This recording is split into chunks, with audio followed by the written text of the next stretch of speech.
Hey, my name is Jake. I'm down here at the cave in Nottingham. I'm going to talk you through some variations of a bent over row. The bent over row is a fantastic exercise for training through your back. There's a dynamic movement to it, but at the same time there's an isometric hold, so a static strength requirement, and that's where we hinge at the hips and brace for our core and our lower back to hold steady. I've got a bit of a medley to show you, so I've got a variation to show you how to do this with the dumbbells, a resistance band, and also a barbell. Once you figure out how you can do it with these, if you've got a sandbag or a kettlebell or something at home, you'd still be able to do that, just adapt the variation. So, I'll show you forward facing with the dumbbells, and then I'll do a side profile with the band and the bar. Now this exercise here, feet hip width apart, toes forward, slight bend at the knees, but we're going to hinge at the hips. Hinging over, I'm going to pick up the dumbbells, hinge over at the hips, brace the shoulder blades back, pull the core in tight so I'm nice and flat through the core. From here, I'm going to bring the elbows back, squeezing those back to my lower rib, reach, bracing that back. Stay nice and strong through the legs. That's your foundation, so you're nice and strong through your legs and your core. Your ability to generate that muscular force through your mid, upper back is much easier. We can generate more force. Squeezing back, reaching away. Once we've done that, dumbbells done with, the band works very well just the same. Feet hip width apart, hinging over, picking up the band by the ends. Stand ourselves up. From here, slight bend at the knees, core brace, hinge over at the hips. Same again, I'm focusing on bringing the elbow back to the hip.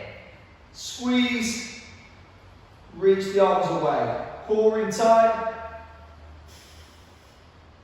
Reach away. Stay strong in the legs, nice and tall through the hamstrings, hinging at the hips, core's pulled in tight, pin the elbows back, squeeze.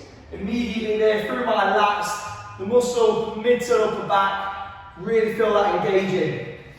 Barbell, very conventional, very popular in the gym to be doing this with a barbell, as opposed to say bands or dumbbells. Setup's just the same, I'll give you a side profile. Often feels much more natural for a lift up as a barbell. Feet hip width apart, toes forward, slight bend at the knees, hinge over at the hips. Remember, we're hinging at the hips, not slouching over at our lower back. Hinge at the hips, hands facing you, slightly wide of the shins. From there, bring ourselves up slightly, core in tight, rowing nice and tight towards the hip. Reach away. It's like the bar, I should say, is sliding, gliding just up the thighs, into the hip, the belly button, reaching away. Glides up the thighs and through. Nice low bent over row. Other variations with the bent over row would be tilting over slightly more and pulling a bit higher on the body, so that focus more on the upper back. So feet with the pop, hinging right over, core in tight, pulling in towards more the chest. Reaching away.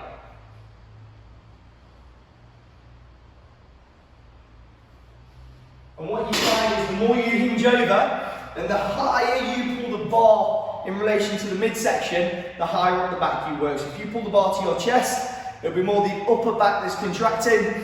If you pull more in towards the hip or the belly button, it'll be more the lower back that's being used for that bent over row variation. Hope you find this video insightful. Please share with your friends.